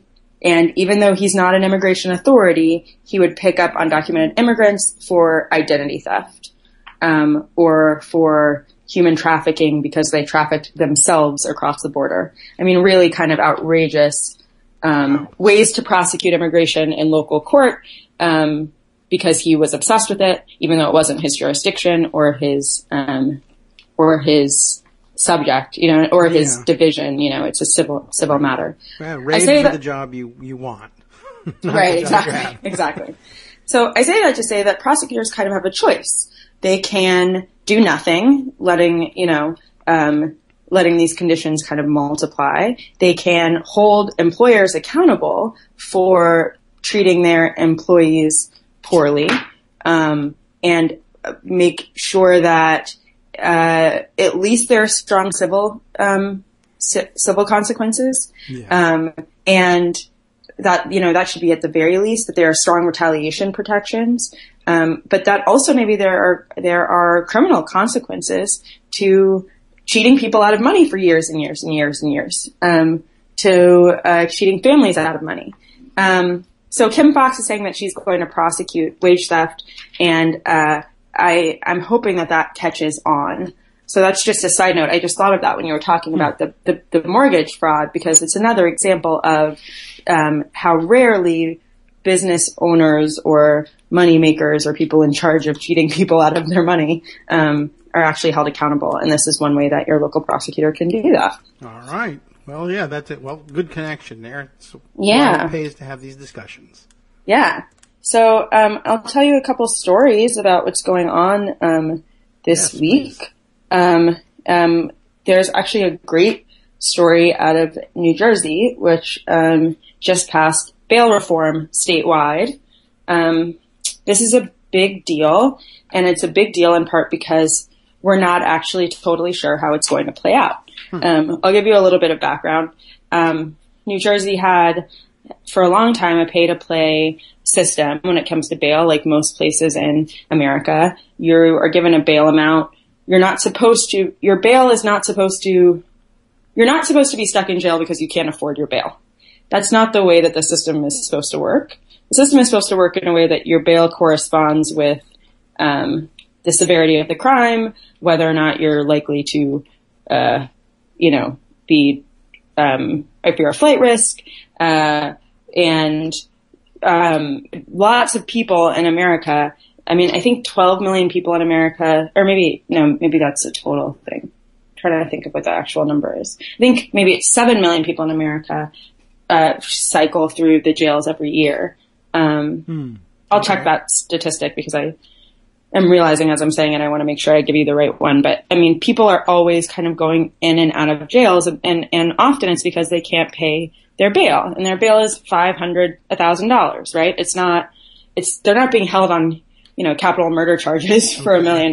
They're being held for petty crimes, low-level crimes for not that much money, but they don't have that money. Yeah. And what that creates is basically a debtor's prison. If you can't call someone and get out of jail, you lose your job, you maybe lose your kids, you lose your housing, because you can't pay that $500. So even if you're only in there a few weeks, it's a big deal. The real way that we should think about bail, is separate from a cash bail system. Bail should, I say this, the only reason I hesitate is because we haven't totally seen what this looks like in practice, and there are a lot of variables. But risk assessment should be the primary driver of deciding whether or not someone gets out before trial. And in New Jersey, they've just passed a new law that is pretty good. It's not perfect, but it's pretty good, and it basically gets rid of bail for minor crimes. So now when you go into court, and let's say I'm using jumping the turnstile as an example. Okay. The judge will fill out a form where he will assess and decide whether you, should be held. And he'll do that, or she'll do that by looking at your age, the crime, your flight risk if you've ever not shown up to court before, past conviction, whether the offense was violent, etc. And, if you don't qualify, if there's not a good reason to hold you, the judge can say, we don't want to hold this person, no, where they can go and they have to be back at court at this day. And if they do decide to hold you, they can also do that, but they've changed the speedy trial requirements in New Jersey too. So now, prosecutors have only 90 days to indict a defendant, and a trial has to be scheduled in 180 days. You think about what a big deal this would be for someone like Khalif Browder. Khalif Browder was a 16-year-old who went into Rikers, was never charged with a crime, and was there for almost 3 years. In Rikers, was abused, had, a horrific experience. And when he got home, shortly after he actually returned, and at a point where he had kind of become this, talking point for reform, because, being in jail for 3 years without being charged is outrageous. Khalif Browder killed himself.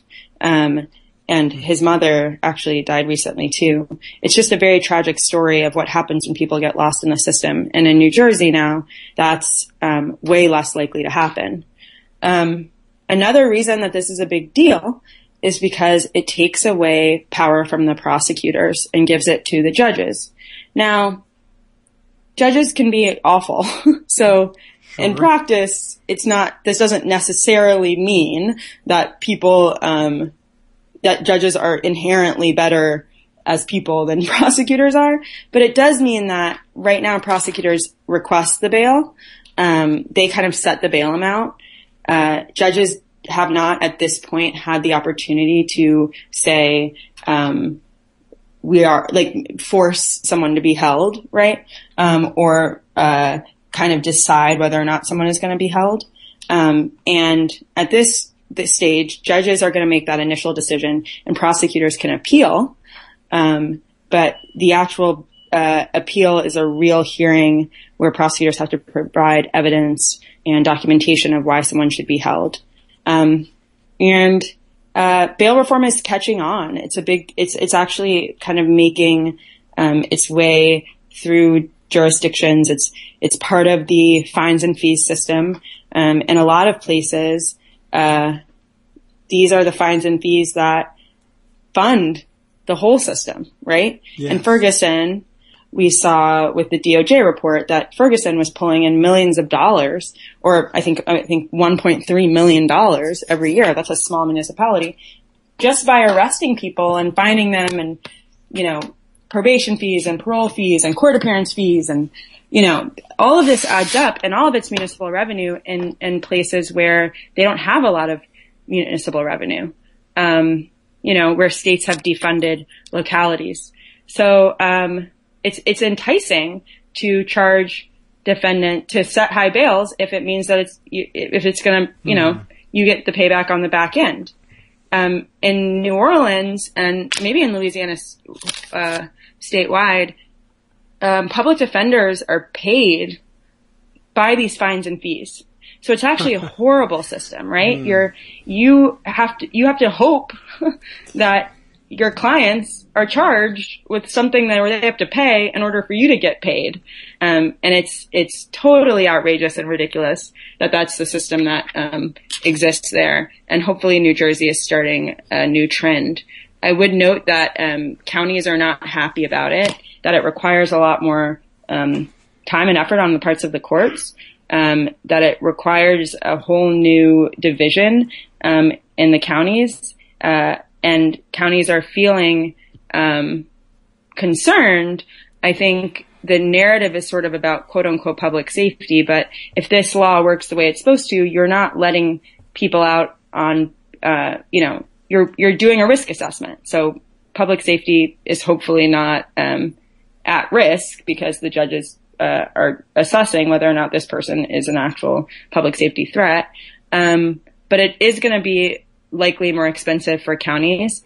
How expensive, we don't know, because prosecutors are going to have a lot of discretion, but it'll be an interesting experiment to kind of watch over the next few years and see how bail reform on the state level, this encompassing how it plays out. Yeah, I'll say that's. How did that come to be in New Jersey? I assume. I mean, was there a particular champion for it in the legislature? Yeah. Well, I actually don't know who the legislative champion was, but I can tell you that it was a joint effort with the state legislature and the governor, which is interesting given the governor. Yes. I would have expected that. Yeah. I mean, I was actually, I was really surprised by that. And I guess they've been working on it for a few years now. I was so scared about Chris Christie being, the Attorney General. I found that really, worrisome because he was a former, U.S. attorney and he's such a bully and, you know that after this election cycle, there's very little integrity there. But now seeing Jeff Sessions as the nominee, and then seeing Chris Christie work for something like bail reform, it really just shows you what an outlier Jeff Sessions is, even in his own party, when it comes to criminal justice, how horrible he is. I mean, I don't think this is something he would fight for. Just how concerning the next, hopefully less than 4, worst case scenario 8, unless he appoints himself dictator, in which case forever. We can't put a cap on it. Yeah. It's concerning because, these are important reforms and they normally happen on the local level, but if they're not championed by the federal government or by federal voices calling for reform, it's much harder for them to pick up steam. Yeah. And, bail reform just doesn't have the ring of something that the Trump administration would necessarily pick up on. I wonder do we know what motivated Christie in doing it? I would have thought he might, in fact, be on the other side, having been a prosecutor himself. No, I actually don't know the background, and I'll find out before we talk next time. But it is interesting. I mean, New Jersey has kind of a unique system because I believe that all of their prosecutors are appointed, which just creates a different sort of motivation on the electoral level, obviously, and may or may not. I don't have the anecdotal evidence to prove this one way or the other, but, could maybe reduce some of the dogmatic force or ideological force that prosecutors tend to carry with them. It just may reduce sort of the political obstacles to getting something like this done. But I was surprised that he kind of led this effort, and I'm interested to see how it plays out. It might just be some good political points with little risk, but I know that counties are not happy. Well, it's difficult to imagine what might have motivated him. I guess I'm now waiting to find out that he has some terrible grudge against the counties. Right, exactly. That'll show you. I'll reform bail on you. That's a backhanded way of doing it. I'd be curious though, and wonder if it would be something he'd be willing to counsel for on the federal level. As well. So, I guess that'll be the test for him if he's looking for something to do. Yeah, that would be really great. I mean, it's such a waste of money ultimately to have all these people in jail because they can't pay a couple of dollars. It's bad for our economy. All these people losing their jobs and their housing. It fills up our courts. It creates this revolving door. It eliminates people's future options. And, even for the, when you think about a place like Ferguson, you could either be making profit by people's struggles, or you could be trying to implement systems where people are succeeding and you're getting that money back in a different way, tax revenue, sort of like less need for social services, et cetera. Right. But, this is a long history of not thinking preventatively on the right in this kind of mode of austerity that ultimately hurts everybody when it goes this far. But I think that bail is one example of that. Like, you can't bankrupt counties and cities and then charge, outrageous bail amounts because you need to make up your budget this year. Right. That's not what a public servant is supposed to do, and what a public system is supposed to do. So I would love to see Christie kind of lead that element of, justice reform, and maybe even on the state level, if he can't,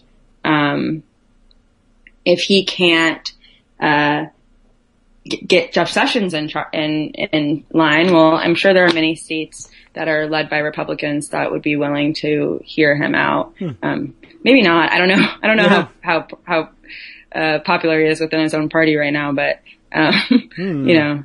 Well, yeah. I mean, it's a good question too. I mean, has his stock regained its former value? He really plummeted at one when his own campaign seemed to collapse, and then when he was first out of the box to endorse Trump, and everybody scoffed. And but it's fascinating, isn't it? I mean, he's just not. He's been totally kicked out. Yeah, and there's no way back. So, as one of the earliest adopters of the Trump or first on the Trump bandwagon, it's weird that he's not in a position, having taken that risk, to reap the rewards of it. But I guess it's given him time to do this. And I guess that one of the people that he was an aide and was implicated in the bridge scandal, has just been appointed to be an aide in the Trump White House. Oh, is that right? Yeah, so I just saw that quickly this morning. I don't know all the details, and I don't know if that's a slam on Christie or a good thing for him. I don't know, but it's just interesting that they kind of seem to be flying around him without actually landing on him being held responsible. Yeah, that's unexpected. Yeah, I don't even know. I missed that story myself. I'll see if I can't find out what that was all about. Yeah, insomnia will find you interesting stories in the middle of the night. I guess so. So I think that's all I have today. But nice. I will certainly have more next week. Actually, I'll have a lot more next week because a lot of policy plans are rolling out this week. And I will talk to you soon. Okay. Well, thanks very much for Thanks stopping so by. much. And interesting connection too. I like the bridge story of Kim West in between. Gives us a lot of things to think about. Actually, I can see a lot of interplay between the two issues you brought up too. It actually made me think about when you were saying that there's so much you could be saving so much or be governing so much more positively if you were saying, let's keep people out of jail when it's unnecessary so that they can remain productive members of society. And then I started to think about, you probably also have employers who every once in a while say, my current crop of employees are getting too close to qualifying for benefits. So maybe I'll call Sheriff Joe and raid them all out of here and start over again. Exactly. And that's just, the coercion, however you come down on immigration, the coercion in that situation is just a terrible setup. And is just really, really shameful. So you can imagine how that plays out. On the ground. And that's an interesting thing that I hadn't really thought about, but I'm sure that happens. Yeah, and even if they're not immigration issues for some of your employees, those of them who are American citizens, if you happen to know they have outstanding warrants or suspect that they do, and why bother with facts at this point? He may have the same last name as someone who has an outstanding warrant. Exactly. And let's check it all out. Hold them until we know what's going on here, as the president would say. And in the meantime, I get to fire you for not showing up for work. Right. And I can start over with new people. Precisely. There's so many steps and so much that goes wrong very quickly, and it changes people's entire lives. So just another example of reform that we need and that we'll be fighting for over the next couple of years. And that the good news is it can be done on the local level and the state level. So, and both surprising allies at that. Yeah, exactly. Very good news. Great. Thanks so thank much. you. Thanks for coming by. Take care, and we'll speak to you again next week. Looking forward to it. All right. Bye. Take care, Josie. Josie Duffy Rice, who writes on justice issues for us at Daily Kos, and always brings us a good couple of stories, and you could weave a whole narrative out of that, and that's the point. The people who write for us at Daily Kos can weave those narratives, and they always do. That is an amazing thing. I'm curious about. Now it's got me curious about Chris Christie's status in the world. How interesting. Well, the one thing that I guess we've been right about, or Greg's been right about all along, Chris Christie does seem to be toast. I cannot figure that out. He really should have benefited much more greatly from having been early on the bandwagon, and I guess Bridgegate destroyed that. But it's interesting. Should we draw a lesson from that? Is that what makes someone toxic to Trump? Because there are some people who should be toxic. Joey No Socks, who are not. Although he seems like a friendly guy. He's the friendliest mobster I ever. He's the Casper the Friendly Ghost of mobsters. This guy. Anyway, and again, his best scheme doesn't appear to be illegal, at least on the surface. I want to reiterate that in case something. Anyway, by the way, the answer to the question of who moved from Chris Christie's circle into Trump's circle when Christie himself could not is Bill Stepien. New Jersey Governor Chris Christie, which is reported by CNN, the first of President-elect Donald Trump's primary rivals to endorse him, and once vetted as a vice presidential pick, has been shut out of the new administration, but an ex-aide who played a role in the Bridgegate scandal that tarnished Christie will be in it. It is Bill Stepien, and I did see his name nominated the other day, and it rang a bell, and I was like, where do I know that from, Stepien? Well, there's the answer. Stepien, who joined the Trump campaign in August as national field director, snagged a senior role as a White House political director. Trump's transition team announced Wednesday. How interesting. What did Stepien do for Christie? Christie fired Stepien in January 2014 amid the Bridgegate scandal, in which Christie aides directed the closure of lanes on the George Washington Bridge as political retribution. Stepien was not charged in the federal investigation into the lane closures, so I guess he's not toxic enough. But the court documents revealed that a Christie aide texted a colleague amid Christie's news conference on the bubbling scandal in December 2013 that Christie, quote, just flat out lied about senior staff and Stepien not being involved. He was, but hey, who cares? And political director at that. Phew. The transition team announced the names of more than a dozen members of the White House staff, the new White House staff, formalizing West Wing roles for several of his longtime campaign aides and Republican National Committee staffers. The announcement comes weeks after several longtime campaign staffers began to gripe publicly that White House roles were taking too long to take shape and that RNC staffers had an edge in early White House jobs. These individuals will be key leaders in helping to implement the president-elect's agenda and bring real change to Washington, White House Chief of Staff Reince Priebus said in a statement, calling the staffers instrumental in helping Trump. There are a couple named here. Let's see. I don't think. This isn't what I brought it up for, so we'll skip down to Stepien. By the way, among them, Omarosa Manigault. Omarosa from The Apprentice. Yes, former Apprentice contestant who has remained close as a business associate. It says here, I don't know what businesses they're in together, nothing, but a close associate of Trump's, and helped him with diversity outreach during the campaign. He has a black friend. She was officially named communications director for the Office of Public Liaison, which I'm sure is a fine job. Let's see. Many other campaign staffers have not yet officially snagged White House jobs, but this is said to be the first wave of such announcements.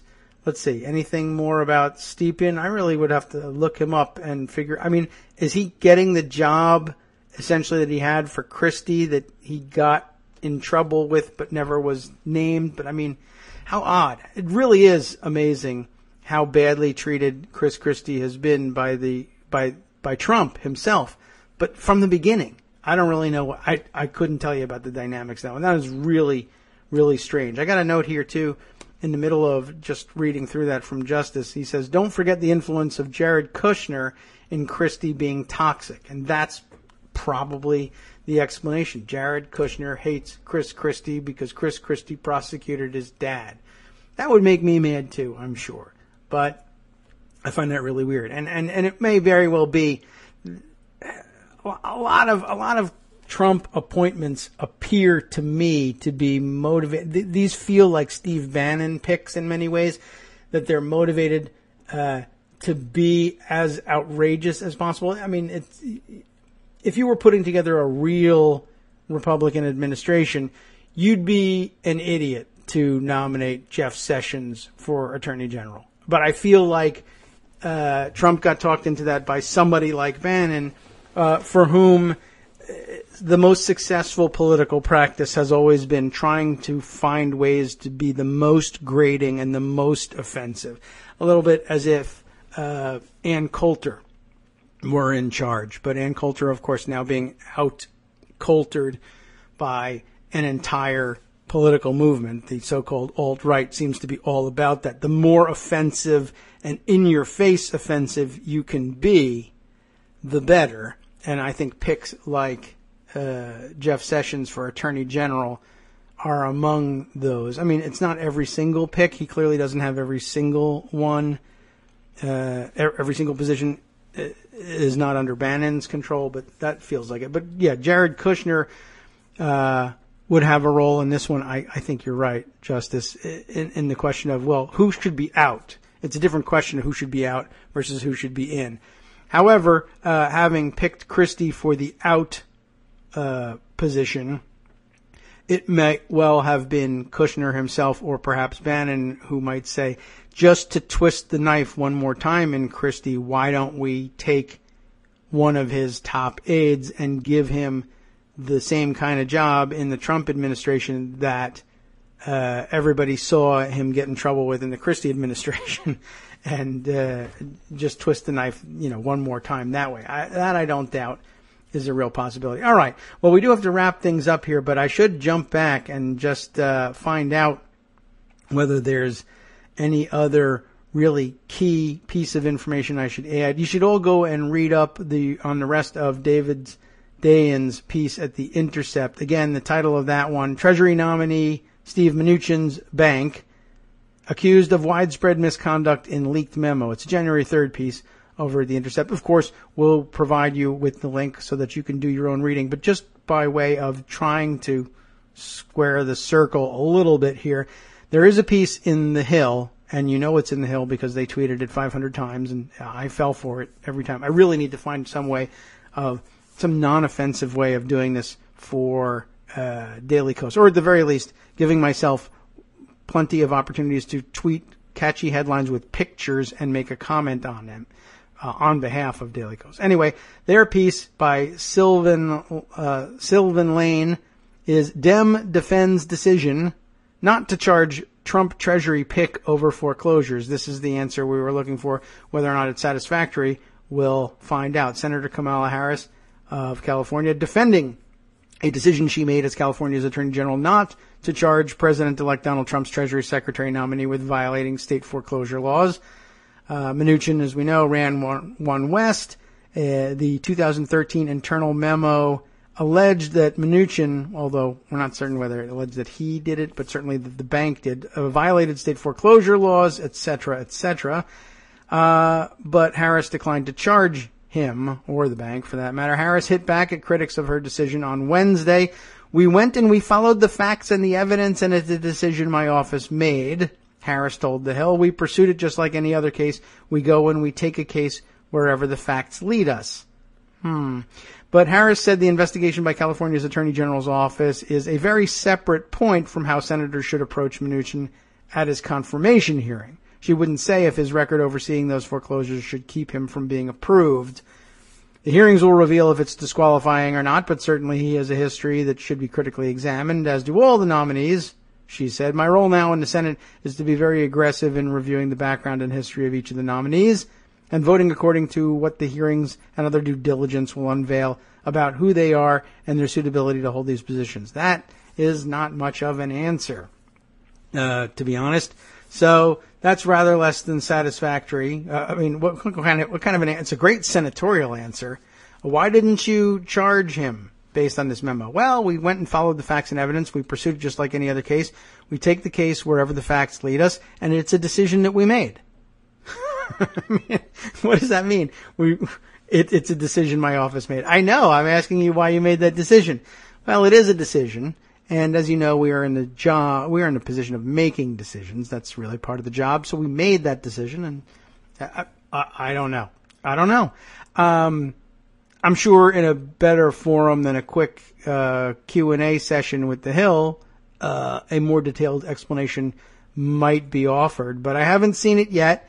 It's entirely possible that they could say, and I guess for the record, I'd be relatively willing to accept, at least initially, the explanation of, well, when we actually looked at bringing this as a prosecution, we really felt like we had better stuff on the bank. We just really didn't have much in the way of nailing Mnuchin personally for it, and we really didn't have a great deal of confidence that a jury would follow us in the way we laid out the case, and they might fine the bank. But I don't know. I will say this, and this has been a huge theme in all of David Dayen's writings, and I got to tell you, it's pretty persuasive that federal prosecutors, and I guess now state prosecutors too, really don't appear to have risked a great deal or were willing to try even in a lot of these prosecutions. It certainly would have been a disappointment for them to try and fail, but it's just that much more of a disappointment that they say, well, we assumed we would fail, and so we didn't try. But then, there's also budgetary issues, and are you going to waste money on things that you don't think are going to result in convictions? I don't know. I guess you can hold out hope, perhaps, that as a legislator they may say, well, I would like to change the legal conditions under which the prosecutors are working so that there is more hope of a conviction coming and no one will worry about it having been wasted resources. I guess you cross your fingers and hope for that. I don't know. Californians seem pretty enthusiastic about her prospects as a legislator. I guess we'll have to wait and see. But David makes a great point here, and she doesn't do much by way of answering it. Okay, well, what has been missed today? That is the role, of course, as always, of the guys on the after show, and their Thank God It's Jovity version here on Thursday. U.S. prosecutors name an FBI agent from the rogue New York office who is accused of leaking information on an insider trading probe. Private immigrant detention gulags could see massive expansion under Trump. And rural voters don't know it yet, but they voted to close all their rural hospitals with the repeal of Obamacare. We know it, though. They knew it. They'll tell you all about it on the after show next. From Daily Kos Radio on netrootsradio.com. You have been listening to the Kagro in the Morning Show with David Waldman. Hey, by the way, how about the good stuff coming up on the last half of the show? They'll report that one of the biggest legal guns in the country is coming to run partisan gerrymandering out of town. And the resurgence of vinyl records is a touchstone for something other than nostalgia. Let's find out all about that and everything else that they've got for you on the after show coming up next.